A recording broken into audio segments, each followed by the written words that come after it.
everybody. We're live. We're going to be talking baseball. We're alive. We're alive. All right. So I'm just going to say this real quick. Joe, you remember when you were getting engaged, you went to someone named Iris, right? Dominic, I was going to tell you that you were down in Broadway. And I went to see Iris for my wedding, my engagement ring. Yeah, I was right across from her. Right.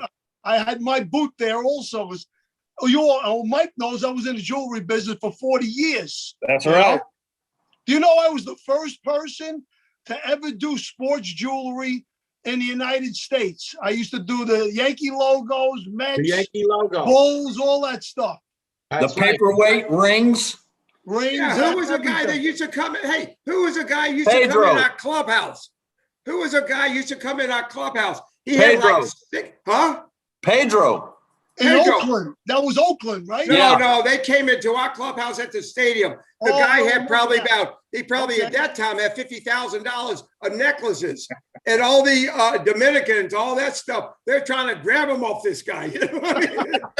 Elston Howard saw him. Elston said, I'll do an appearance for you if you give me that one. If you give me that one.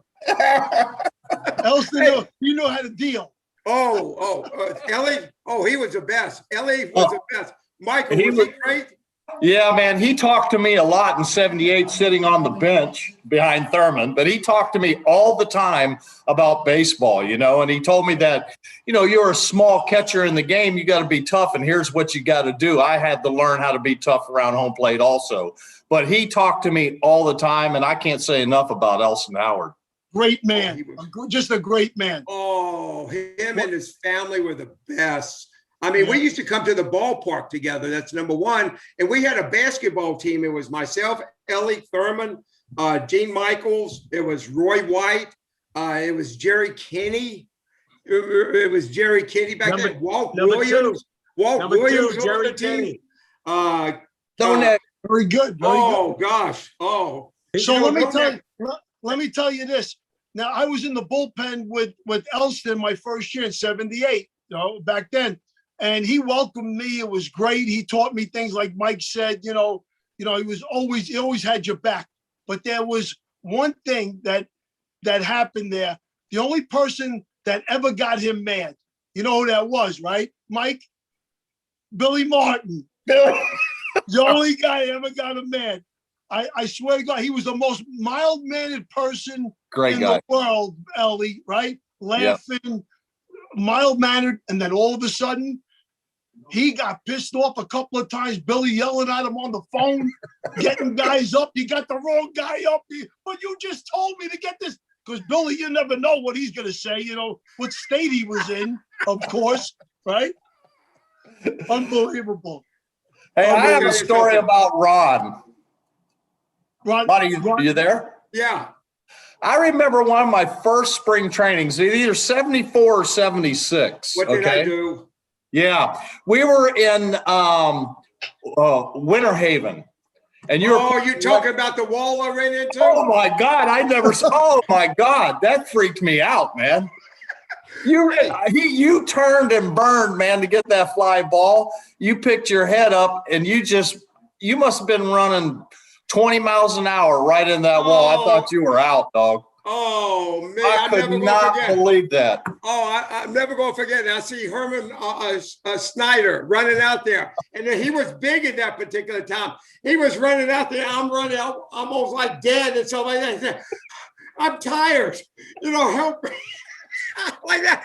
And then Monahan runs out there too. And then Billy Martin, first thing he says to me, he said, you screwed me up. I just sent out Torrey Cannon. I just released him. I don't have another DH on the team. What am I going to do now? I'm out there dying. My knee was just it was just like popping full of bones and stuff. And my neck was like on crooked, like a 360. I mean, he said, you screwed me up. Oh man. I hit that. Go ahead. You know who was in center field then? Reggie was in center field. No. Reggie. Oh, yeah, wow. I think Reggie probably made it out. And Reggie was looking probably at his swing. He's probably in center field. And the guy that hit the ball, I think it was Burleson or one of those guys, hit me a ball to right field. Okay. And it was slicing. And, hey, the year before, that's where Gary Carter actually ran into the wall and had about 60 stitches. And they didn't have anything up on the wall. Nothing. They had a warning track. I was just going to say that back in those days, the walls were either concrete or wood. Yeah. Oh yeah. I would have run. Hey, that picture in what you call it? ESPN where that guy ran through the wall. Yeah. You remember that? I would have run through that wall. I would have gone through that wall. Unfortunately, that wall didn't move. It waved a little bit when you hit it, man. I saw it. I was like going like this. The ball was slicing over, and I hit that wall like that. And I said, "Oh no!" And then Rizzuto said, "I think he died. I think he's dead." Like that. And I'm out there, and and I had to go out, and then we went back to Fort Lauderdale. And then Dr. Canal, remember Dr. Canal? Yeah. Dr. Canal waited for us. Yeah, waited for us at the ballpark, and he said, "Bloomy, are you okay?" And I'm coming off. I had like 40 pounds of ice on my knee like that. I couldn't move. And he said, "We need to go down to the hospital." And back then, you didn't have an arthroscope. They look at you. You need an operation. You tore everything. But the bones were actually coming out of my kneecap. And wow. And then about 3 days later, Steinbrenner flew me in his jet to go, not his jet, but his plane out and right behind the airport, right behind the field. We went up, and then Dr. Nicholas operated me on my knee. He was the guy that did Namath, and he did me. He looked at it, he said, "You really messed up." I said, I died. I'll never forget that. Hey, I'm going to be right back. I got something I want to show you, man. I know you know it, but I'll be right back. Can I leave? You got to bring it back. Go. I'm bringing it back. I'm bringing it back. Well, hey, Joe, we're not trying to take anything away from you, big guy. That's all right. That's all right.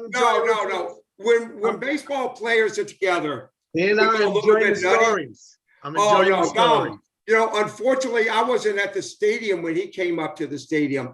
This guy, I found out about you, big guy. Studio 54 Disco. Who's that, me or Joe? You. Yeah. They called you the Disco Dally. That was my nickname back in the day. Paul Blair gave me that name. I got to talk low because my wife, if she hears me, she'll come down and hit me in the head with a pan. Paul Blair saw me dancing with two girls at a club in California. Came to the clubhouse the next day. "This guy thinks he's Disco Dom," he said. He's just like that. And that was it. It stuck with me to this day. I never went clubbing. I wouldn't go out there. I didn't want you guys to get on me. You didn't go with us. Go ahead. Here's your bat, man. Oh, wow. Wait a second. You took my bat. That's why I didn't have any bats. Let me tell you something. Peppertone took my bats. You took my bats. That's why I didn't have any bats. Hey, I had some. Where did you get it? I left it at the stadium and you took it? Yeah. Is it broken? Is it good? No, it's good. But how in the world did you swing this big old piece of wood? That's big, man. It's huge. Yeah, it was.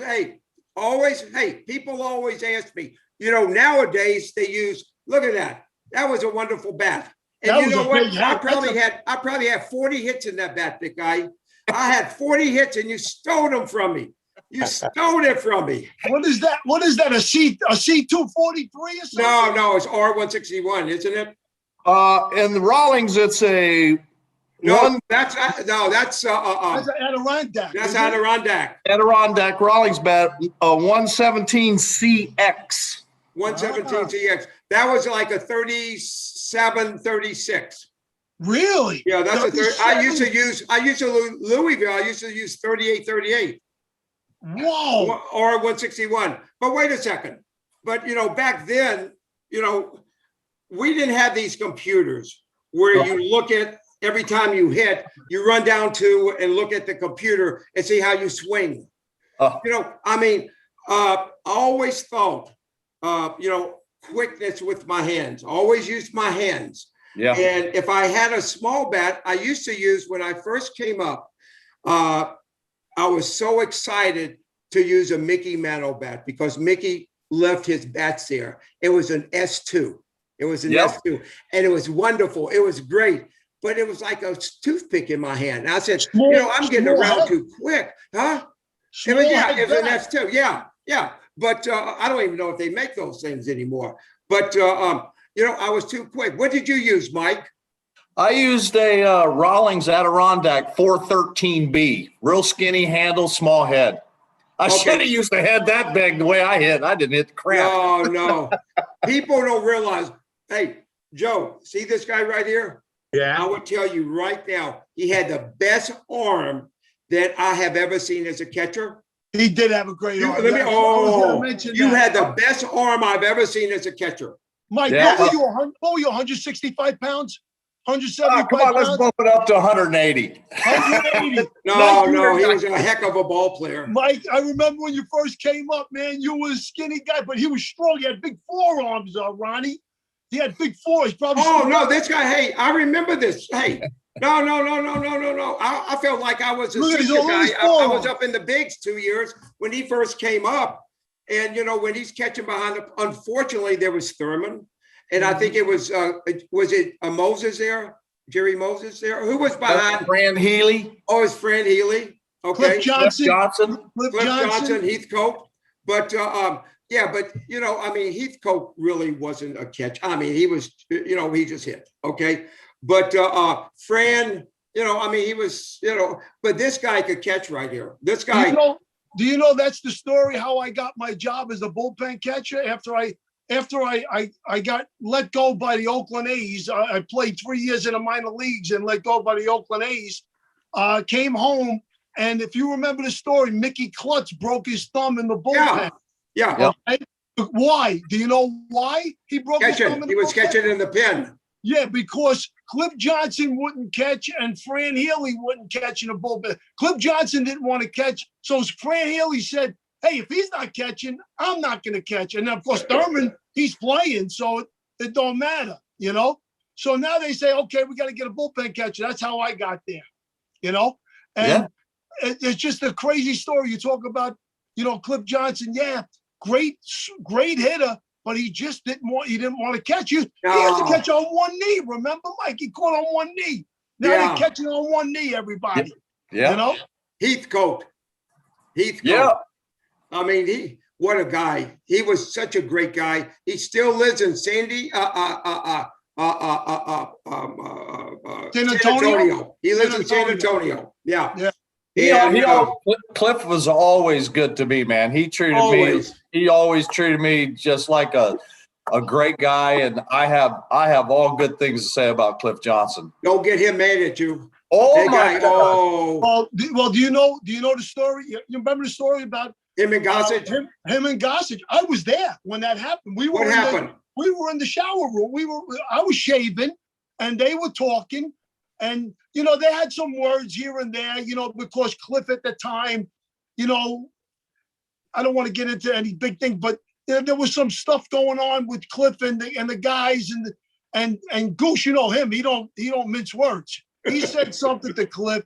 Cliff said something about. Now Cliff was a very, very easygoing guy. Right? Yeah. Like, very, very, very easygoing guy. But they were going back and forth, and then Gossage said something. He said, and boom, they're wrestling each other. And Cliff was a strong son of a bitch, as know. You know what I mean? Cliff pushed him against the wall. They had each other, against the wall. But Gossage's thumb got caught inside like this and bent his thumb back. Damn. And that's when he was out for 3 months. He had surgery, and we didn't have a closer. That's when they made Dave Righetti a closer. They made Dave Righetti a closer then. But just one of those things that happened in the heat of the moment. They were friends, but just in the heat of the moment, that happened, Yeah. Well, that's the way baseball is. In the heat of the moment, man, you can let it go for one moment, even if it's a friend sometimes. But the good thing always about that, you always come back and apologize, and we're teammates. Oh, yeah, no, That's the good thing about it. Correct. you Correct. know, we had such a, even though we didn't have the greatest team when I came up, Mike started coming up when the team was starting getting pretty good. You started getting the catfishes, and then you started. It all changed when Steinbrenner came along. Oh yeah, no, George. Let me tell you something. 73. There's a lot of guys to this day will say, "I love George. George was great to me," but he was a type of guy. He was a type of guy. If you did not give it 120%, you're gone. And I mean, he'll call up Martin. He'll call up Billy and say, I want this guy. He's not going to play anymore. Take him out. He's going to go down to AAA. At that time, if you sit down to AAA, you're never going to come back. Yeah. Nowadays, they keep on coming back like every other day. And, but he was, did you have any problems with George, Mike? No, not at all. I remember in spring training, all the guys kept getting on me. I need to get my hair cut and all that before George gets here. You better tuck it. And they were just teasing me, Nettles and all them. But as you can see now, I think all of us, Mr. Steinbrenner would love us right now. Oh, no, we lost today. He would love our haircuts now. Yeah. But no, he always treated me. I could tell a story about Thurman's funeral and all that, but I was not well. I guess I can say it now. You can say it. You can say it.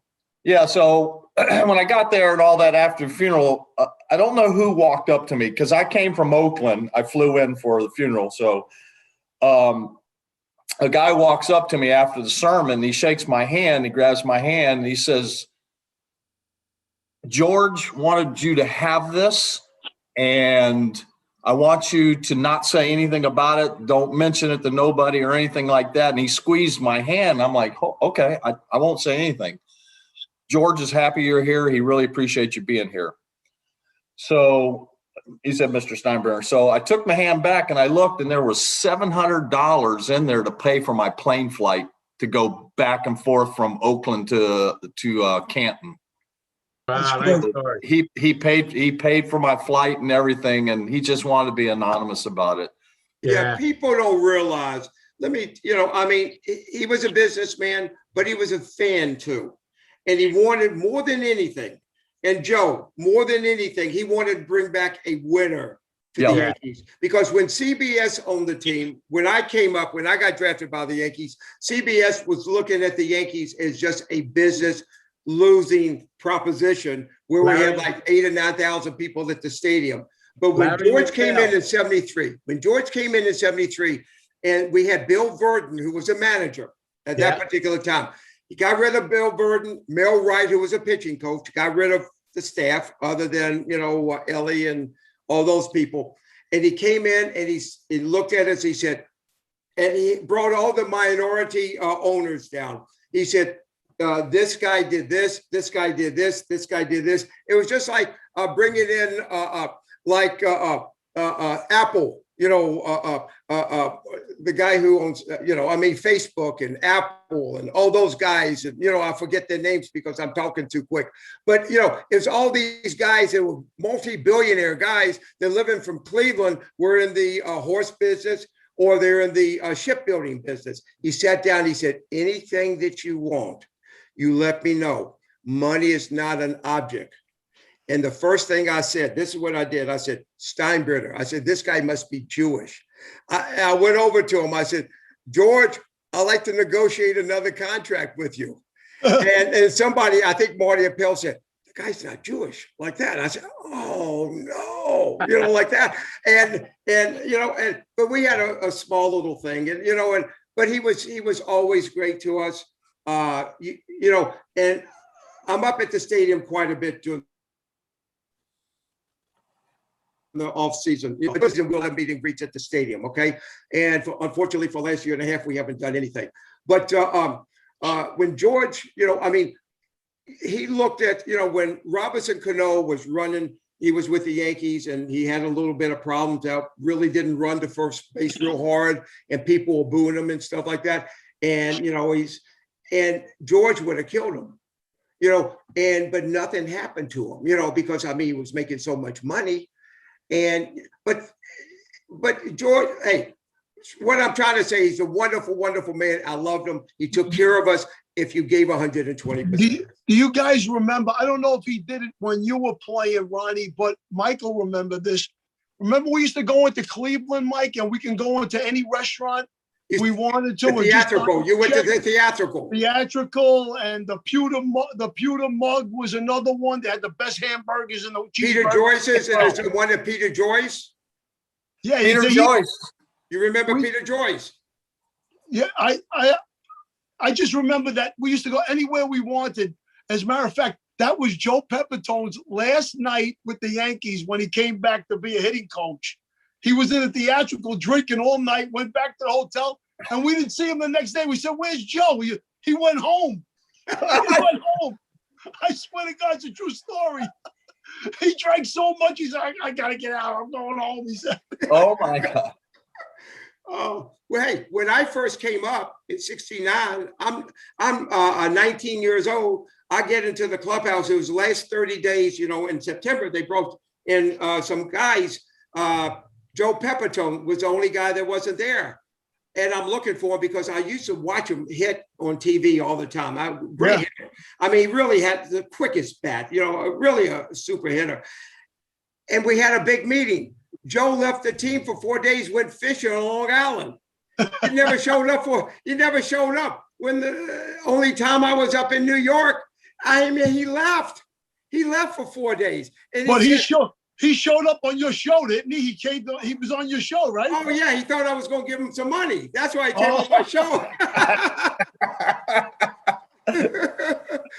Well, the story I have about when I first came up, 78, I get the call to come up from AA. And you know how excited you are being a rookie coming in. So I'm walking into the clubhouse, the Yankee Stadium, and I'm like, damn, this is it, man. Wow. Called up. And Pete Sheehy come up to me and says, "Hey, nice to meet, nice to see you, and blah, blah, blah. And your locker's right over here." Thank you, Pete. He goes, "I'm the guy that's going to take care of everything." And so I get at my locker. As soon as you come in the door, my locker was on the left, and I hear all this yelling and all this noise in this back room to the right. I'm like, what the heck's going on here, right? So I hear this, catcher, we don't need no damn rookie catcher. We need pitching on this ball club. Catching is the last thing we need, blah, blah, blah. And I'm like, holy crap, they're talking about me. So the press comes walking out, and they walk by, and they ask me a few questions and all that. And I'm like, I'm just happy to be here, typical story from a rookie. Well, about 5 minutes later, Billy walks out of his room, and he goes, "Hey, Mike Heath," he says, "Hey, nice seeing you, son. I'm glad you're here. Boy, we could really use you." I'm like, wait a minute, I just heard y'all needed pitching. Oh, gosh.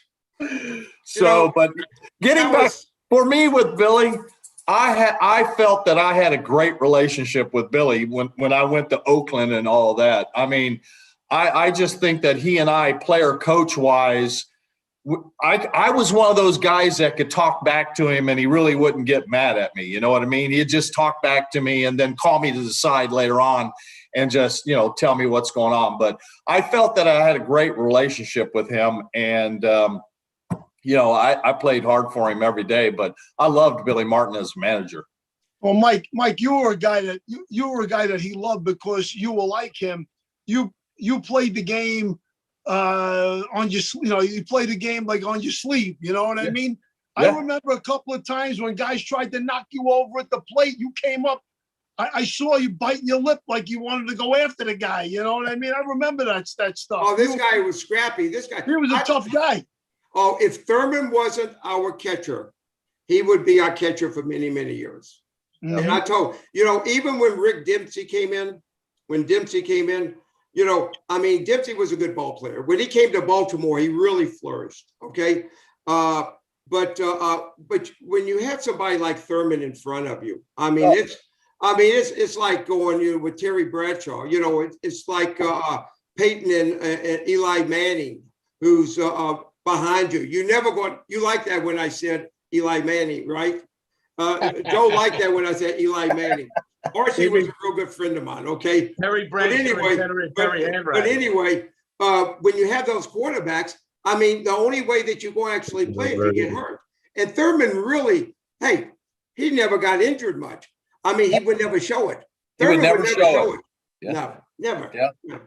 I mean, Yeah, I took Thurman this- used to talk to me a lot. Him and Elston Howard talked to me quite a bit. And Thurman actually, he sat me down one day and was talking to me about how to block home plate. Because people, you got to remember, I was drafted as a shortstop, and then they moved me to a catcher. yeah. So I had to learn as I went through there. And within a year and a half, after moving me to a catcher, I guess I adapted to the position a lot better than I did shortstop, and I was in the big leagues. But Thurman sat me down one day and taught me and talked to me how to block the home plate. He told me, if there's going to be a tag play, a throw comes from the outfield, give them the backside, get up in front of the plate a little bit, get off, don't get on the line, give them the backside of the plate, then take it away from them when the ball's coming. Correct. And he taught me a lot about that. That's great. Joe, That's let great me ask stuff. you a question. Joe, being a fan, Yeah. do you like the ball? You like the game of baseball when we played baseball, or do you like the game how it is now? How do you like it? Hate it now. Hate it. And I Still, understand they okay. got to do it for fans, with all the theatrics now. But it's always like, I guess you get older, everybody appreciates it. I'm sure the 50s baseballs and 60s guys hated the 70s and 80s, but I love 70s and 80s baseball. And when I was growing up, my Mickey Mantle was Bobby Mercer. And you mentioned Jerry Kenny. I remember he came from a trade with the Chicago White Sox. You remember Cleveland Indians. I mean, those 70 teams, I know Ron Woods, Jim Lido, Celerino Sanchez, Roy Smalley, all those guys. Those were my baseball years. So I follow them now. I'm a hardcore Giants fan, Rangers and Yankees. And I haven't been to the new Yankee Stadium. I won't go. There's too many memories in the old Yankee Stadium. I haven't gone. And that picture I showed you of my father. And Joe DiMaggio. See if you can put that up so the other guys could see it. Yeah, put that up. That was in 1938. Do you Wow. have it? Wow. Do you have the 1930. picture? Lenny, can you put the picture up? Wait, he's gonna put the picture up. Look at that. Oh. Look how young he is. My father's 18 in there. Joe D was his guy. But before Joe D was Tony Lazzeri. He was the original Italian-American, baseball player, baseball Sure. star in New York. And then, of course, Joe DiMaggio. Great picture. Oh, that's a great. Oh, And see that little patch on Joe D's arm? what is that? The World's Fair was coming to New York in 1938. There you go. So, Nice. Yeah, when you look at when we played, in 60s, 70s, 80s, we look back at the guys that played in the 20s and, Oh, yeah. and all that. Those guys were studs with the equipment they had and the numbers they put up. The guys today look at us when we played and say, "Oh, those guys weren't nothing. They don't even think nothing of us." Yeah. But we remember the guys. Can you imagine playing back in the 20s and the equipment they had and the bats they had and how good those guys were? They had to be awesome back in the day. I think the biggest difference was the gloves. Oh, yeah. Oh, it looked like a pancake. These gloves looked like pancakes back then. Like a hand. Yeah, and these people, you know what? These people get upset now because they say, well, this ball doesn't travel as far. It's not as juiced up like it has been in the last 3 or 4 years, where they hit the ball, everybody's hitting the ball 600 feet. When we played, we had like little marsh, the balls are like, it was nothing in there. And you look at Frank Howard and Harmon Killebrew and Richie Allen hitting all those home runs. Oh, God, and these guys now, they hitting the ball top of the stadium. Yeah. These balls are so juiced. These pitchers don't want to even pitch. They won't even throw batting practice, these guys anymore, because they hit them too hard. Yeah. Well, now they changed the ball this year. Yeah, That's they what changed I'm it this hearing. year, and they're arguing. I was listening. There was 2 or 3 guys said the pitcher said, "I like this ball," and a couple of hitters said, "It doesn't travel as far." Like that, and that's all they care about. You know what? Hey, when we played, the name of the game is to get the guy from first to third, right? Get the guy in. Nowadays, it's a 2-run home run or a 3-run home run. It's like That's all they play for. The It's Boston Red Sox.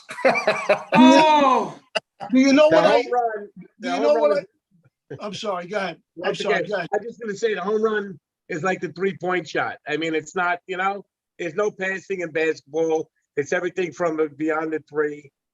Same thing with, it's like a 3-run home run, 3-point shot. Go ahead, Dom. You want to hear an incredible thing, incredible stat that I heard?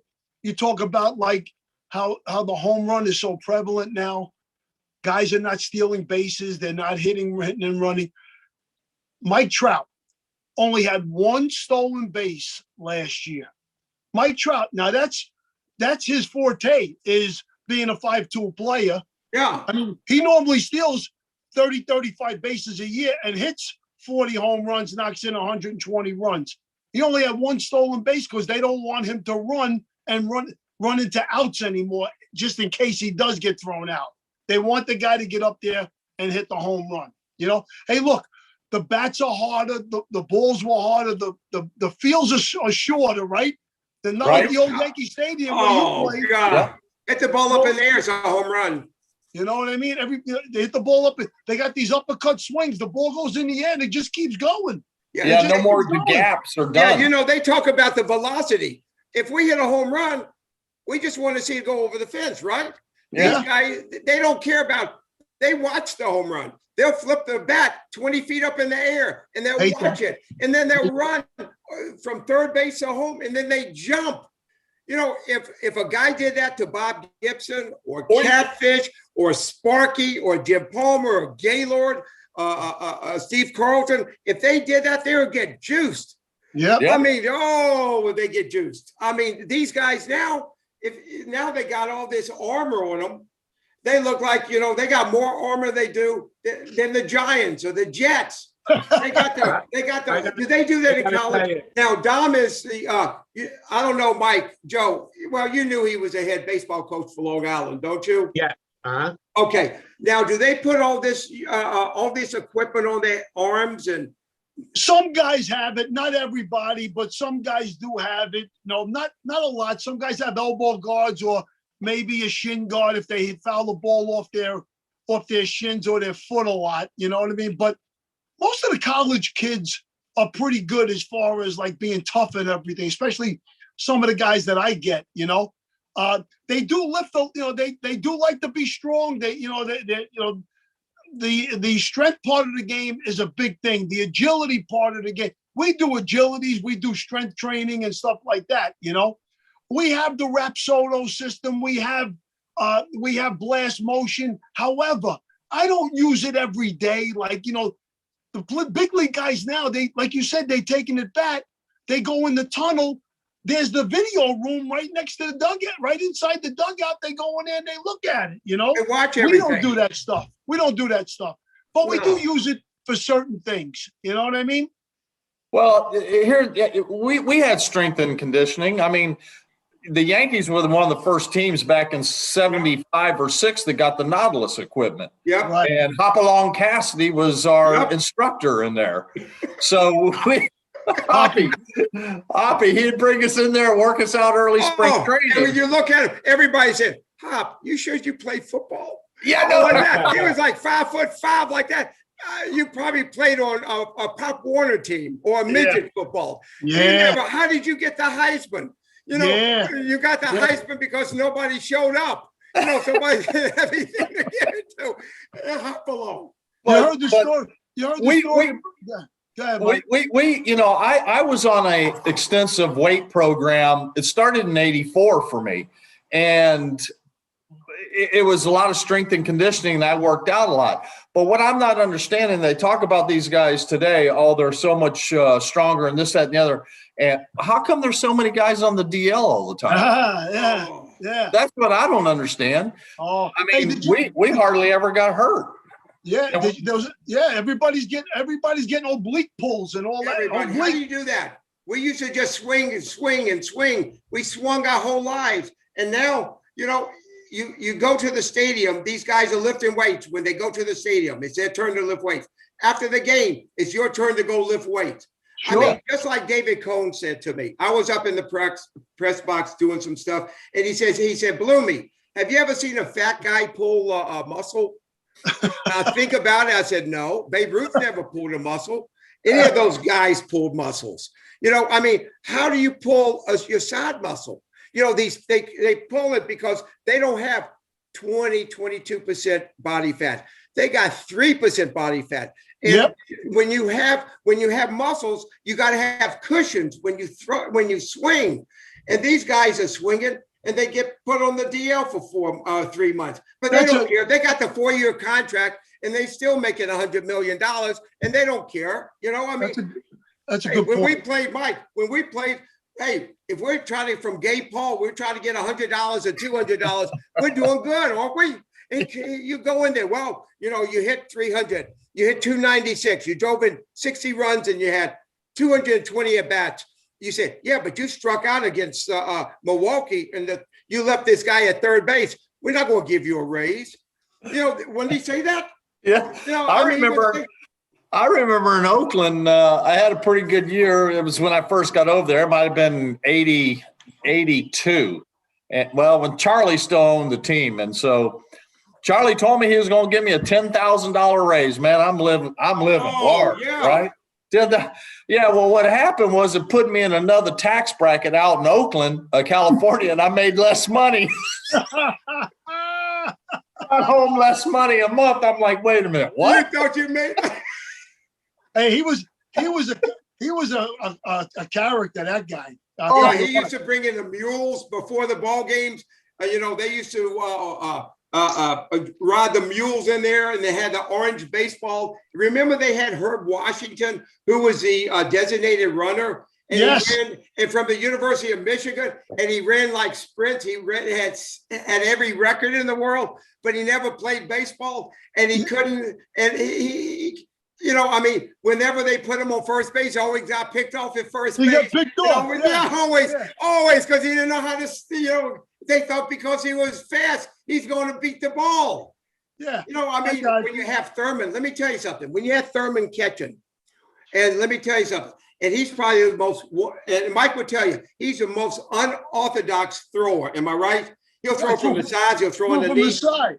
Oh, yeah, all the time. And here's a guy right here. This guy had the best arm in the world. If he ever got to use it with the Yankees, he could have been great too, because he was quick with his hands and stuff. But when Herb Washington, when he used to run, we used to laugh at him, because he had no idea, he was always, it was a big deal. They used to bring him from the bench, and they used to talk to whoever was on first base, Felipe or whoever was on first base at that particular time. And then he didn't know that, like, Sparky's going to throw over there and pick him off. He got thrown out all the time. But I talked to Thurman one time, because he threw a little 3-quarter and whatever he had to get it done. He told me. He told me that he hurt his thumb real bad one year and he couldn't get on top of the ball and put the pressure on the thumb to throw. So that's why he started getting on the side of the ball a little 3-quarter-ish. Is this when he was in professional, or was he in college then? I didn't go further in the conversation, but he's, that's what he told me. He hurt his thumb real bad, so it bothered him sometimes to get on top to put the pressure on the thumb to throw. Quickest release I've ever seen as a catcher. Amen. It never touched his glove. Amen. For some reason, it just like, he just directed the ball. He didn't catch it. Then he just directed it. It looked like he was throwing it before the ball even got to him. Yeah, man. You know what? I wanted to go back just a second on what we were talking about before about guys getting hurt. I have a theory that I believe will hold true. As you know, when we were there, we took infield and outfield practice before the game. Okay. These guys now, they don't take that stuff anymore. Now, what happens is you take your batting practice, you let's say you're the Yankees, you're at Yankee Stadium, you take your batting practice, you're off the field, at 5 o'clock or 5:30. You don't start the game until 7. You got an hour and a half inside. They're eating, they're playing cards, they got chefs in there, they're making them meals, all kind of stuff. And then they go out on the field, and I watch them when I go to the game sometimes. They don't even warm up. They do these little stretches, and they go like this, and they Yeah. go like that, and they run like a couple of Friends out in the outfield, yeah. And I say, how the hell can this is one of the reasons why they remember we used to take infield outfield. Oh, you had to. When it was a hot night, Oh, you go out, you get a nice sweat, you come in, you change your clothes, maybe take a shower real quick, boom, you got the adrenaline flowing, you get on the Yep. field and you play. I believe that's a big thing. When I play with my team, somebody says to me, do you want to take infield today? Like, I take infield every day. It doesn't matter. yeah. You got to get that blood flowing, I feel. I agree. You know what I'm I saying? totally gotta agree get the with you. blood flowing. They don't want to get hurt. They don't That's want a to, tradition. they don't Yep. want to get hurt. They don't want to Yep. baby these guys. How Yep. many pitchers have you caught and they're throwing the ball real well and the manager comes out and say, I want to take this guy out. How many guys will let into the manager and destroy him, and say, get out of here. I'm pitching. Get out of here. And Yeah. before the manager even gets to the mound, go, I'm pitching. Nowadays, they see a manager, they walking off the field and they handing them the ball because they know they're gone after like 60 pitches. How in the world they do that? From Yeah, what but- I'm understanding, the managers aren't making the calls on that. No. It's the analytic team that does. Correct. Correct. And if he's been around, this is a second time around, well, he doesn't fare well, then the analytics calls down and the manager goes out and get him. I seen Jack Morris literally will not come off that mound. I seen guys back in Yankees would Oakland and never with the come. Yankees. This is my game to win or lose, and I'm staying in here. You try Rigetti was like that a lot. I remember back in the day. And Gator, forget about Oh, yeah. No. Oh, You yeah. don't Forget take about him. him. No, you don't take him. You don't take Catfish off. You don't take Spark. Hey, these guys are going to finish the game. They get ripped. That's one thing. But these guys, nah. You just let them pitch. Did you hear about Zach Britton? Yeah. Today from the Yankees? Elbow. Going to be out like 3 months. Yeah. 3 months going to be 6 months because he just signed a 4-year deal. So what's the deal? You know what? Hey, You know what's funny about that? Being a college coach, and I recruit guys, and we've recruited some pretty good pitchers in the days that I've been there. But you know what? I don't like when I watch a kid. If a kid is a max effort guy, now you know what that means, right? Being a max effort guy. A guy that when he's throwing, you can see he's just throwing all he's got, rather than that guy like I was watching Zach Wheeler the other day against the Yankees with Philadelphia. Zach Wheeler throws 98, nice and easy. This is what he does. He's got that flick at the end. You know what I mean? He's got that flick there where, the ball just hops off. it just hops off his hand. Yeah. Exactly. But Britton, he's a violent, another word that I use when I look at a kid, so if he's violent on the mound, like he's got that violent delivery where he's really trying to get through the ball. And listen, Zach Britton's a great pitcher, I believe. He got that great sinker. Oh, he has great You know stuff. what I mean? Yeah. And 98, sinking, that's tough to catch, Mike. You could just imagine how it is to hit. I used to tell people I was in the bullpen, if a guy is tough to catch, he's got to be tough to hit.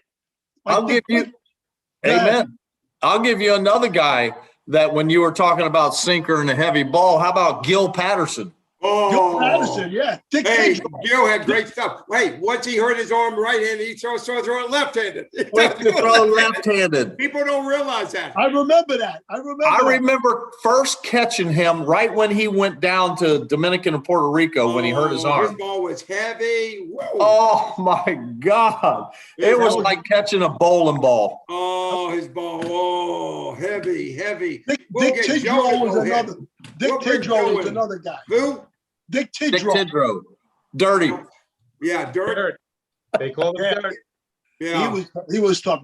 Yeah, he threw a heavy ball. But these guys nowadays, they're just Yeah, I just hate to tell you, I mean, these guys, it's not like it used to be, and when we came up and you came, and you see it in college ball because they all want to sign professionally. So they have to give it all they have. If they jake it out, they don't know who's out there watching them. So they really have to give 120%. And, but what I think would kill sports, and I'm a pro player, is all these free agents and signing for like $200 million and $300 million. They could have bought the whole league when I played. When you played, these guys could have bought the whole league, Mike. Oh, easy. They could have bought the whole league and say, I just want everything, Yeah. What is going on, guys? What is going on with these 14-year contracts? I mean, didn't they have enough with Stanton? How about Ellsbury? Ellsbury, you know what I'm saying? Oh, wait a second. Hey, Joe, what are you making? What are you making? Some spaghetti dish. A spaghetti dish? Yeah, Joe, is that your restaurant? I was guest chefing. I was a chef before an actor. Nice. Where were you? Where, in the city? I don't know where that was. I lived in New Orleans for a couple of years. I worked in Manhattan, Los Angeles. Hey, when we come up, are you going to cook for us? Love to. Oh, no. Wait a second. Down south, and Liddy's going to hate me. We get spaghetti and meatballs. We get meatballs, and we put ragu sauce on it. Oh, That's what we do. Oh, hey, wait a second. Hey, yeah, but we do that down south. Hey, that's down south. Come on. Hey, sometimes in the sauce we put spam instead of meatballs. Oh. And we use ramen noodles. You know what I like more than noodles? Ramen noodles, because they're soft. I love that stuff. Hey, Ron, I got a question for Joe. Yeah. Wait, before I get to that, Ron, you're Jewish. Yeah. When I was a kid, you never wanted spaghetti in a diner, and I was there with a Jewish friend. Not only did you get the spaghetti, he put ketchup on it. No, I don't like that. No. I had to go outside and I gotta be No. with honest. a glass of milk. No, you know what they do down south? If they get a knish, they get ketchup and put it on a knish. They don't use the mustard. They don't put the mustard on it. They put ketchup on it. Ask Mike. Mike lives in Florida now, don't you? Yep. You live in Florida. Born and raised here, man. Where do you Born live and now? raised in Tampa, huh? Are you in Tampa now? Yeah, I was born and raised here. Where you really? What high school did you go to down there? Hillsboro. Oh, you nice. did. Yeah, that's Gooden, Sheffield. I mean, there's Tino, that's a big school. Tino never did that. Panella didn't go there, did he? no. Panella went to Jefferson. Okay. So did Jefferson and Tony LaRussa. They all went to. I think they went to Jefferson. Yeah. Who's gonna ask me something?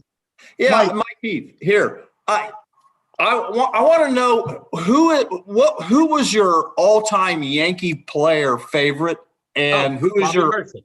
Yeah, that's right. I did remember hearing that. I'm sorry. Yeah. And who's your all-time favorite player in baseball? Period. You could go all the way back as far as you want to. George Sisler. Wow. Oh,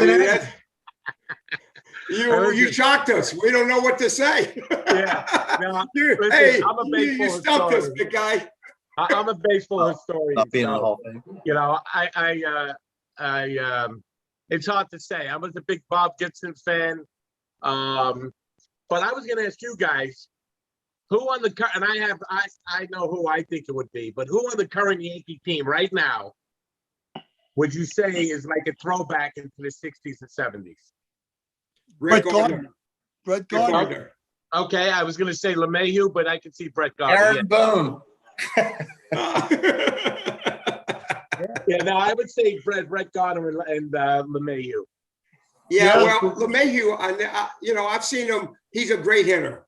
I mean, he's a great hitter. He's a great player. But I have seen, I saw, Brett when he came up from the minor leagues and what he's achieved. Here's a guy did not have, he's a great ball player, but he is blessed with not great talent. Okay. But this guy gives 120% every time he goes out to the field. You know what you're going to get with him. And that's why I think it was a great to have him come back to the Yankees, even if he doesn't play much, but just to be in the locker room. Yeah. And you got somebody that can come off the bench and get some base hits and to go in and play defense for you. I think he's going to be one of the major guys. If this team doesn't have too many injuries, I think he's going to be a key element on this team. There's no doubt those guys that come off that bench and, like, let's say a star gets hurt and a guy's got to fill in for him for 2 weeks. That guy right there, that's the toughest job in baseball. Ooh. That guy that has to come off the bench and fill in for that guy because, man, he might not be able to play every day, but, man, he's got to come off that bench for 2 weeks to fill that spot and do the job and do it really good, man. You know what these guys have now? But what we didn't have, they had cages to hit on. If they're going to go pinch hit, they got a left-handed pitcher. If they're going to throw a left hand at you, throw BP. They got right-hander. Then they have an infield. Then they could take infield. I mean, where we didn't have any of that stuff. No. These guys, when they come and sitting on the bench, they know it's the 6th or 7th inning that they better go down and loosen up. Then they get a good sweat. And if they get a good sweat, they could go in. Like us, what do? I mean, you go into a clubhouse and say, Pete, I'm hungry. Give me a knish. That's all we had. Well, Mike, that's a good point that you made, about a guy coming off the bench. I preach that to my guys all the time about staying ready. Those are big words for me. I tell them, man, you guys got to stay ready because I can only play 8 guys in a pitcher at a time. However, a guy tweaks an ankle or a guy hurts his elbow, and you got to be ready to fill in where he becomes unnoticed that he's out of there because now you're doing the job. Now I got to make adjustments to try to keep you in the lineup and get the other guy there too. So you make me make the lineup by your actions of what you do. So that's why, even though you're not playing, and I'm going to tell you something, I can tell you 10 examples through my 17 years being a head coach, where a freshman will come out of nowhere and go 5-0, and that's how you get to the finals of the NCAA championship. Or a guy breaks his gets hit with a pitch and breaks his wrist. He was leading the team in RBIs, and now all of a sudden another guy comes off the bench, and all of a sudden he's out there and he's unnoticed that the guy's unnoticed that he's gone because the other guy's doing the job. So that's very, very important. This is what I was leading up to. Yeah. And the guy that brings that to mind, how important that position or job is in the big leagues is Brian Doyle. Oh, Brian Doyle. Yeah. Oh, yeah. I mean, Willie Randolph gets hurt. What does Brian do? Come in and play the whole series and didn't miss a lick, batted 4 something. Yeah. And, actually, Bucky won the MVP, but Brian Doyle probably deserved it just as much as he did. Do you know Brian. Do you know the story about that, Mike? I don't know if you remember, but Brian Doyle was only supposed to get a quarter share of the World Series. After the World Series, they upped him to a full share. Yeah. Well, he only had a month in the big leagues, I think, right at that time. Yeah. Well, there you go. Perfect system. Willie couldn't play. Willie's hurt, and here's that guy coming off the bench and doing a fantastic job. Yeah. His brother was Denny Doyle, wasn't it? Yeah, Denny. Blake, Denny, and Brian Doyle. Yep. Yeah. Yep. You couldn't find a better human being than the Doyles. I mean, it really, Brian, has Parkinson. Did you know that? Yes. No, I did not. He's had Parkinson for how many years? Probably about 10. Has it been that long? About 10 years? About 10 years, yeah. Because I remember being at the Old Timers Day several years ago. He had it. He was shaking a little bit. And he wanted to play. And he played, and he got up to bat. And he played and got up to bat. Yeah, he did. Yeah, he did. Hey, let me ask you guys. You know that the Yalu brothers, right? Felipe, Manny, and Manny, and Jesus. Sure. You know the 4th brother was the best out of all of them. No I kidding. didn't know the 4th brother. Yeah, Baba. Bubba, Baba. What is it? he got you. Hey, Dom, where do you get this guy? Oh, where do you get this guy from? Send him back to the How you restaurant. doing, Joe? How you doing, Joe? We should Dom, have where you did and you grow up? Pepitone together. I want to Dom, where share did you grow something up, with Dom? you guys. I want to share something with you guys. I'm in my memorabilia room, and I just wanted to show you something here. Do you see this? Can you see this picture, or is it like backwards or something? Is that it's Rizzuto? Do you know who these people are in this picture? Can Wait, you Is that make it- Rizzuto? Is that Rizzuto? That's Rizzuto. That's That's Rizzuto you. right That's there. you. That's me in the middle of. Look at this. Look at the guys. Joe I'm in the middle of. DiMaggio and who? Yeah. And Gene Michaels and no Wow. Al Kaline. No, look at to the right of me or to the left on your. That's Uh, Mickey. That's Mickey Mantle. Yeah. Mickey Mantle, a young guy. He must have been 50 years old then. You know. He looks and like then he I'm was gonna- sleep. He looked like he was sleeping on your shoulder. He didn't come in that night. Yeah. And then I'm gonna do one thing because this is I tell people when I come down. Sometimes they come in my basement and they check out all the stuff, and I say to them, "Do you know who the guy is next to Joe DiMaggio? If you can tell me who it is, I'll send you one of my books autographed. Can you name who that is? I'll give you a hint. Okay, I'll give you a hint. The girl next to him was his wife, of course. He was an ex-Yankee catcher, Mike. An ex-Yankee catcher. How old was he? Right there? Yeah. Hey, he looked pretty old. He looked like he was like 60, 70. Charlie Silvera. Nope. Give us a hint. Number Now, wait 8. a second. Did he play in the big leagues or the minor leagues? Oh, he played in the big leagues. He was a star, man. Come on. How? Really? No. Bill Dickey. Bill Dickey right there, man. It's Bill Dickey. That's That Bill was Dickey. Bill Dickey. Golly. That was I like didn't see circa that. 1980, Old Timers Day. Mike, Ronnie, Dickey. Old Timers Day was unbelievable back then. Oh. Joe, you remember that?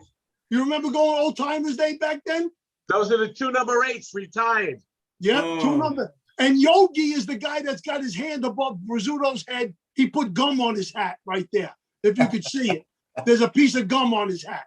They always That's did that. great Always stuff. did that. And Yogi always used to do that. There's And here's Yogi. another Let me one. see. Look at this picture. You know what that is, right? Yogi, is that you in center? That's me And Billy. and Billy during Yeah. a rain delay in And you know who Baltimore. is wait a second. You don't know who's filming. You don't know who's taking pictures. Michael Grossbart. Is that who that is? You don't remember Michael Grossbart? No, I Michael, don't you remember. remember Michael Grossbart? You're the guy that used to take pictures of us.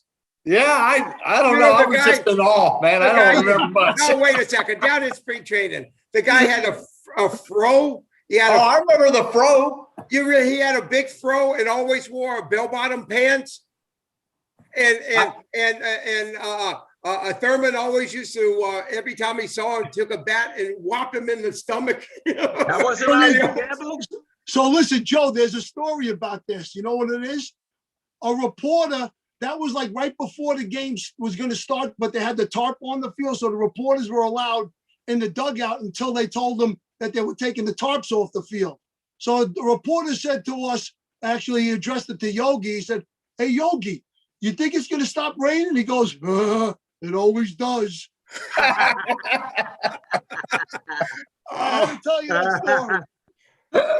No, was like where the- did you grow up, Like Dom? that was like the Affleck. The Affleck dog. Oh, let me tell you something. What an icon for the game.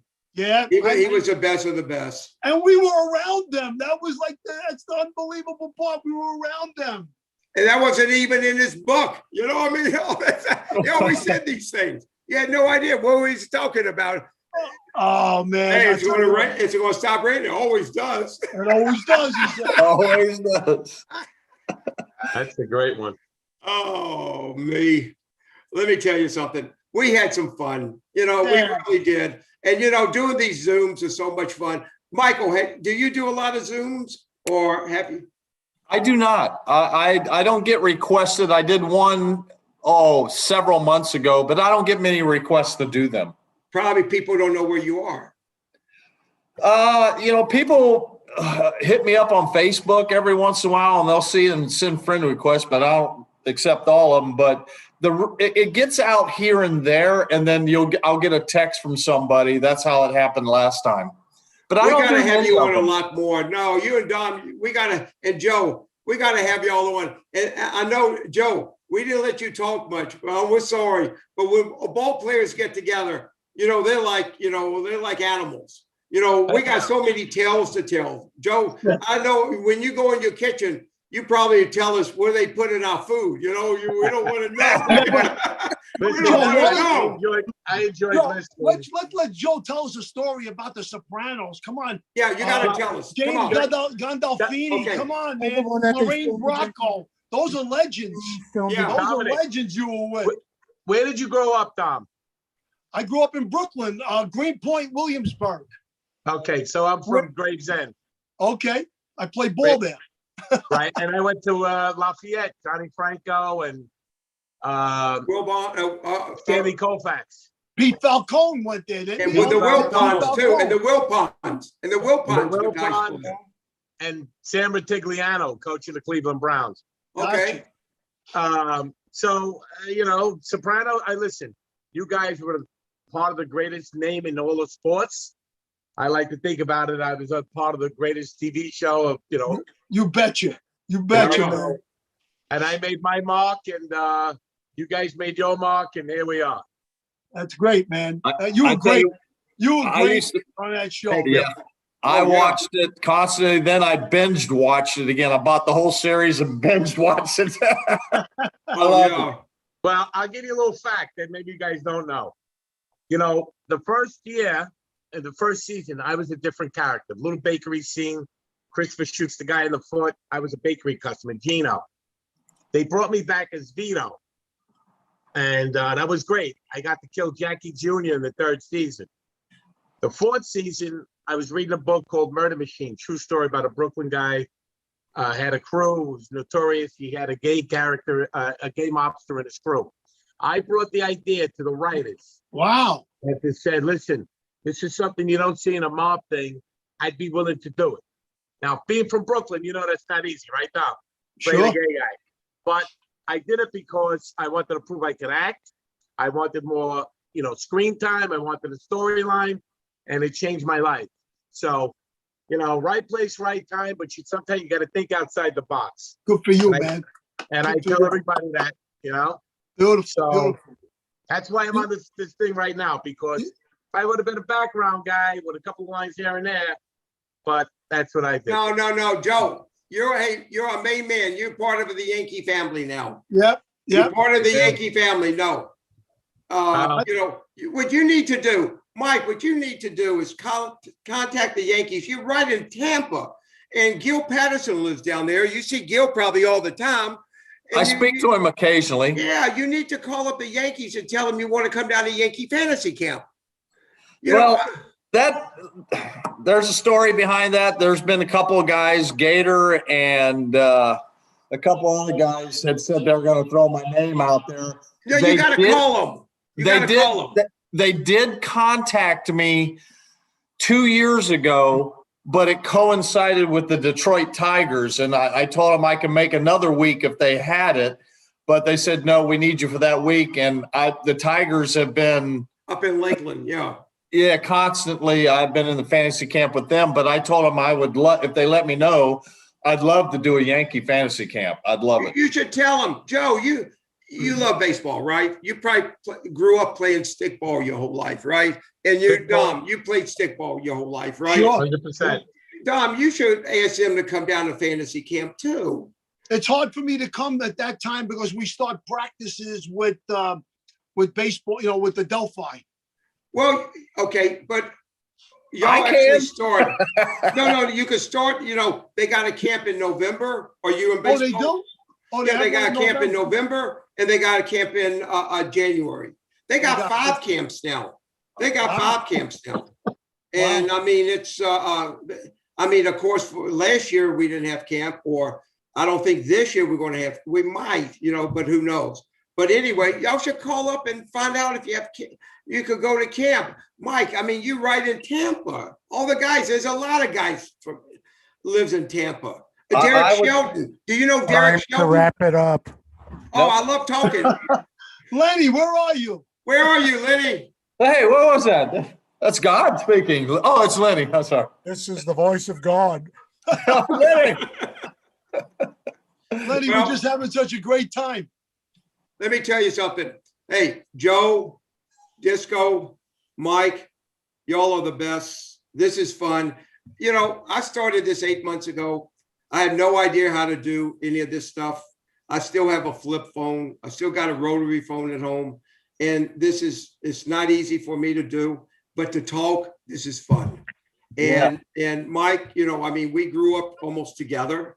And your Corvette, we were so jealous, and you driving up in your Corvette, a convertible, and we're going out to dinner trying to spend like $5, and that's all we could spend. And he's driving up in a big, brand new Corvette, and we said, "Golly, Pete, hey, the times are changing a little bit." Yeah.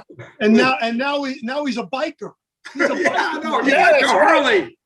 You got your Harley. Oh, How many bikes you got? Well, I had several at one time, but now I'm only down to one. I have a 17 Limited Harley. It's a full bagger. I run quite a bit with a group around here that we like to ride, but I just have my one bike. You got one bike. Uh-oh, he's probably throwing Ron Say. Yeah, what do Ronnie you? Say, the Penguin. This pitch. Popped him up. Could be it. He's got room. He's waiting. The Yankee bench on the field. Yankees are the champions. Look at that. You know what's funny, Mike? That was 78. And we had that party. Remember with the Happy Days cast. Yeah, and I'll tell you what, we celebrated on their field, and then in '81 they celebrated on our field when they beat us. There it is. Here it is. There's the 78 ring right there. Yeah. Look at that. Yeah, I That got was mine Mike. too, right there. Yeah, Mike. I got my 77. I got my 77. Attaboy. Hey, Joe, did you know that I was in a movie 2 years ago? I fulfilled my dream to be an actor. I had one line in the movie, okay? But I was in a lot of scenes. It was called The Bottom of the Ninth, and Ray Negron was the associate producer. He got me on it. You know Yeah. Ray, right? Yeah, of I was course. Everybody supposed- knows Ray. I was supposed to be a technical director because they wanted me to make sure that the scenes were authentic and everything. So then one of the people said there, let's make this guy, let's put him in the movie. He's a real coach. Let him be one of the coaches. So Mike Rispoli was the manager, your boy Mike Rispoli. Oh, Mike Rispoli, Jackie Sr. Jackie, he was in the movie. He was like one of the main characters, and Joe Manganiello and Sofia Vergara were in the movie. Wow. Yeah, it was a good movie, but it didn't really go too, but it's still on pay-per-view and all that shit, you know? And Dom, Mike Rispoli coaches baseball wherever he lives. He's a Connecticut. Youth baseball, he's a big Correct. yeah, Correct. and he's a tremendous actor. Yeah, he's a great I guy. like Mike. Great guy. Yeah. Go, guys. Go on. Go eat. Hey, Mike, love you, big guy. Thank you very much, big guy. Give me my bat back. I want my 40. I want my 40 hits back. Dom, The only way you're getting it back is if you sign it. I'll sign it, but I'll take it back. I love you, big guy. Mike. Love I you guys too. Looking forward to seeing you soon, big guy. Yes, Dom, thank you I very love much. you. Joe, I love Thank you, you. big guy. You got to take us. You got to cook for us. All three of us, you got to cook for us. Well, I'm Okay? gonna make Dom. Okay, take it easy, guys. I'm gonna have you on my show. Okay, everybody's gonna come on my show next. All right. We got you. Love All right. y'all. Love y'all.